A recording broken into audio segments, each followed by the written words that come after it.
Over the years, a lot of people have told me how much they would like to have their own B-9 robot.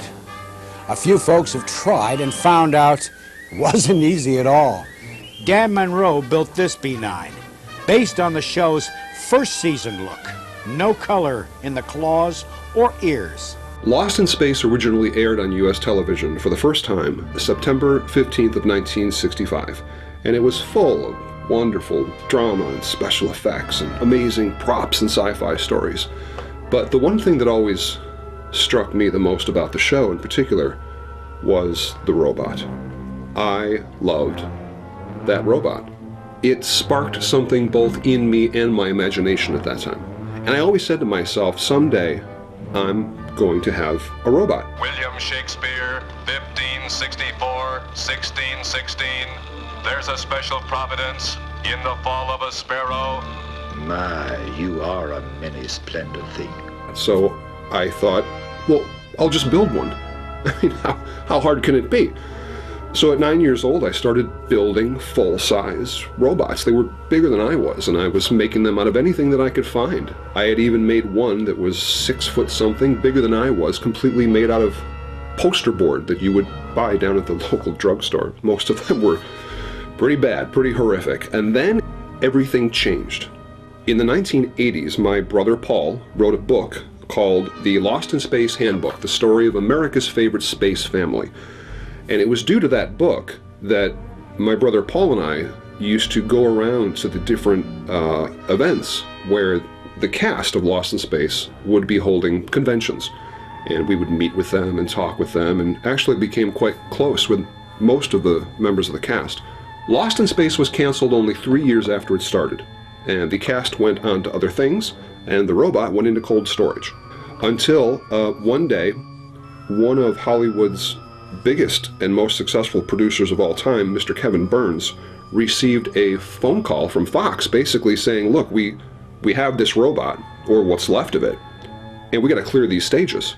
So if you want the thing, you better come down and get it, or it's literally going to be thrown out. Kevin had the robot professionally restored to its glory. And there, for the first time in 1990, in Boston, on the stage of the 25th anniversary reunion of Lost in Space, was the fully restored robot. So now that I had seen the real robot up close, I had decided that's it. My mission is to build a robot, and by hook or by crook, I'm going to do this. I had the bubble specifically blown to the exact dimensions of the original robot's bubble. An amazing artist and prop builder named Fred Barton made me a torso, the body section, right off the molds of the original robot from the show. It's pretty cool. And I had someone who was an expert in neon create the neon tube that goes in the mouth that would sync with the voice of the robot. Other than that, everything else had to be created from scratch.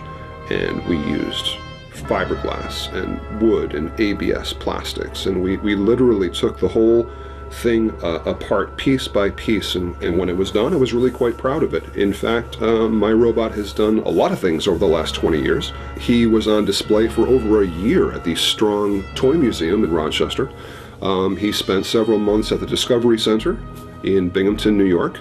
I would take the robot out to toy shows and conventions here locally in my area, and it was just amazing to see the looks on the kids' faces as they would walk up to this big robot, because they didn't really know what it was. Lost in Space was way before their time, and they would look at it, and then suddenly it would start talking, and their eyes would just light up. Quite an amazing thing.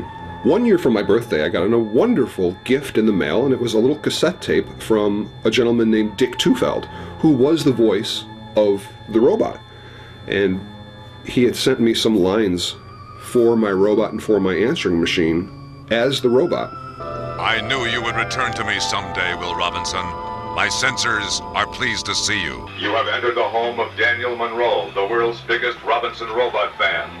Dan keeps me fit with regular oil treatments, something Dr. Smith never did.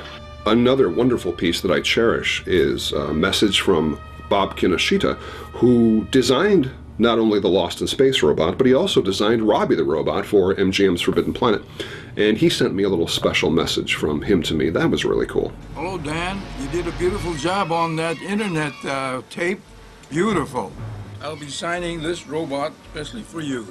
There's an entire website called the B-9 Builders Club. Just a fantastic group of guys who, in many ways, their work far outshines the work that I did back in the day. It's just amazing what some of these people are doing with their robots. Over the years, I've done several other full-size projects. I did a life-size Michael Myers from Halloween. I made a full-size 7-foot Darth Vader from Star Wars.